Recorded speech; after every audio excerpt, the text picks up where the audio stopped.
നരകത്തിൽ നിന്നും അവരെ കാത്തുരക്ഷിക്കാൻ നമുക്ക് സാധിക്കുന്ന വഴി അത് പ്രിയമുള്ളവരെ ദുനിയാവ് അവർക്ക് വാരിക്കോരി കൊടുക്കലല്ല.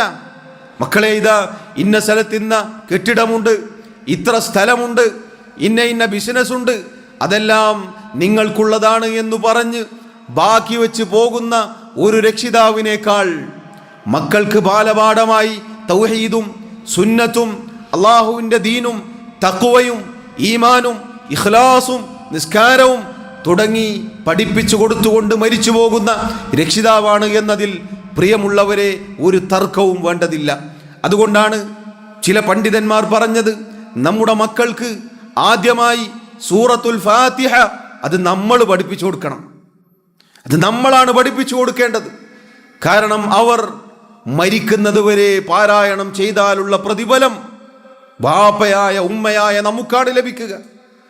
അവരത് പഠിച്ച് മറ്റുള്ളവർക്ക് പഠിപ്പിച്ചു കൊടുക്കാനുള്ള ഒരവസ്ഥയുണ്ടായാൽ ഖിയാമത്ത് നാൾ വരെ ആ പ്രതിഫലങ്ങളെല്ലാം നമ്മൾ മരിച്ചാലും നമ്മുടെ ഖബറിലേക്ക് വന്നു ചേരും.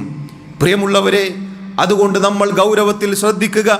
ദുനിയാവ് വാരിക്കോരി കൊടുത്തുകൊണ്ടല്ല മക്കളെ തർബിയത്ത് ചെയ്യേണ്ടത്.